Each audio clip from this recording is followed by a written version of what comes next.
The moment the lights go out across your city, somewhere on the regional grid, a nuclear reactor just lost the one thing it depends on most. Not control, not water, but electricity.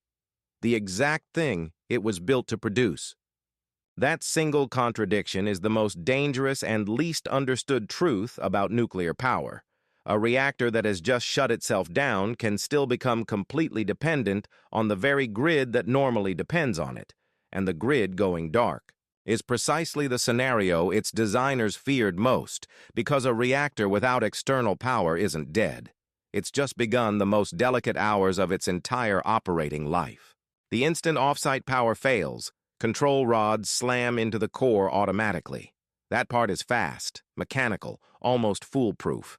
But the fuel doesn't stop being dangerous. It keeps generating what engineers call decay heat, the residual energy from radioactive decay that can sit at 6 or 7% of full power output in the first minute and take days to fall to something trivial, and that heat has to be pulled out continuously, or the fuel rods will warp, blister, and eventually melt inside their own cladding. This is the first critical failure point. The plant now needs power to run the pumps that remove that heat, but the grid that normally supplies that power is the very thing that just disappeared, which means the entire safety architecture pivots in under a second to a backup system most people have never heard of, and regulators have spent 40 years trying to perfect the emergency diesel generator.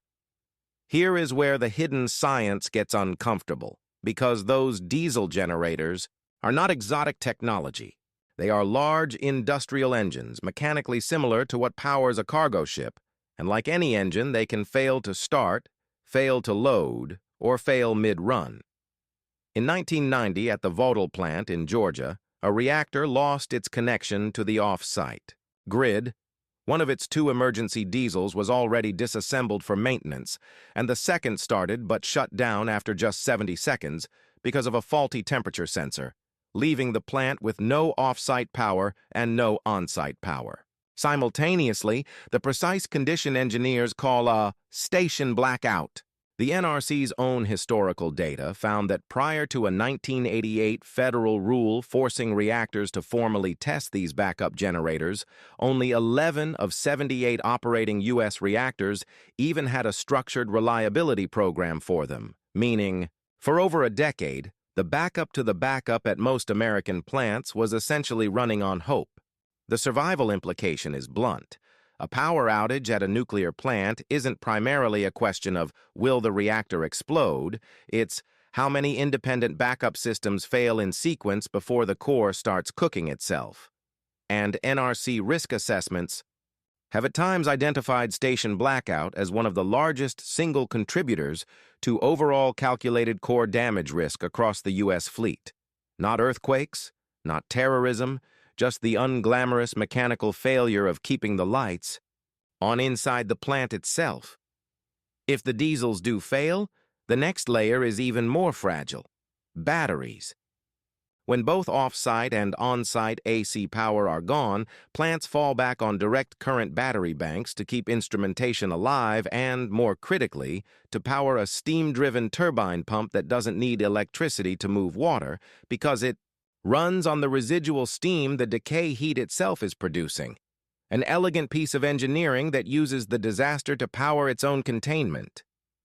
But batteries aren't infinite, and here's the brutal math.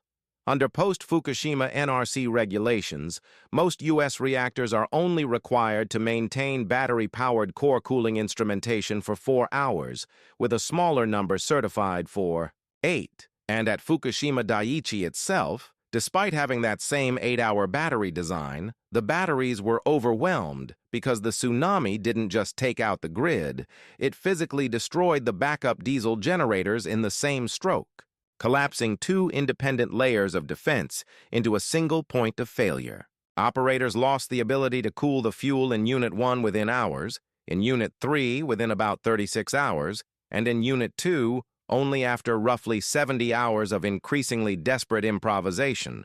3 reactors, 3 countdown clocks, all converging on the same outcome, because the clock that matters isn't measured in days, it's measured in the gap between battery depletion and off-site power restoration. But here's the part almost nobody mentions. A nuclear plant cannot restart. A dead grid on its own. Ironically, most nuclear reactors have no black start capability whatsoever. A large reactor can need close to 10% of its own generating capacity just to run its internal pumps, blowers, and cooling systems. So once it's offline, it needs an already functioning external electrical system to reconnect to before it can do anything at all.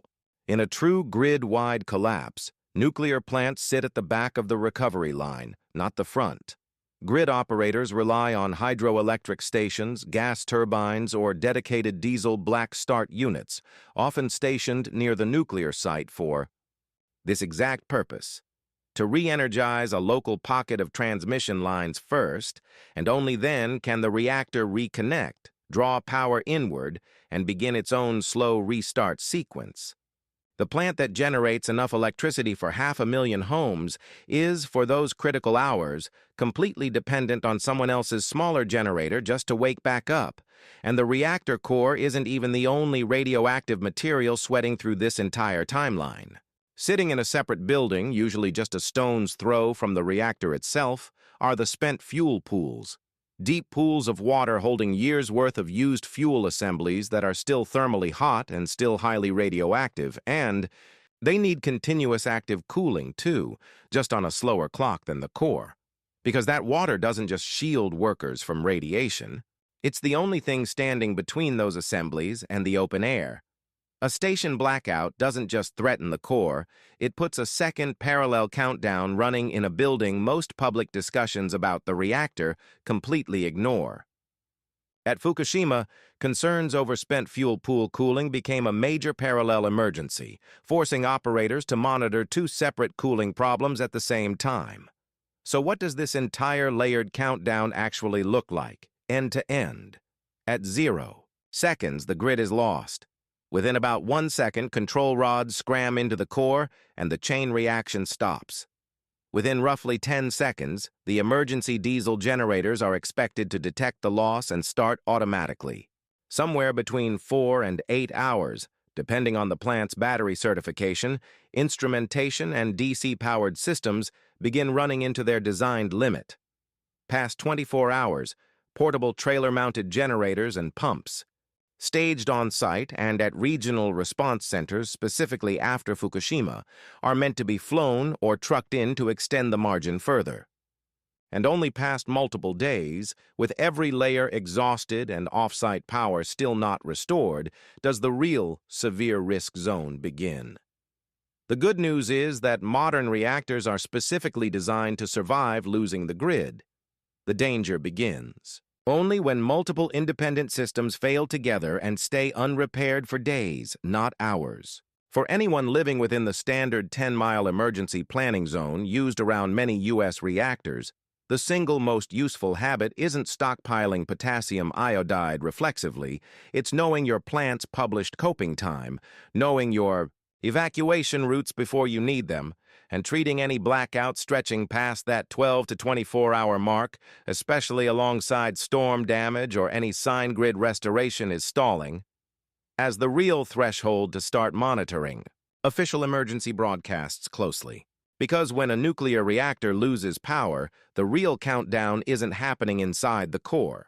It's happening outside the fence, across the damaged grid, where every lost hour slowly turns an engineering problem into a race against time.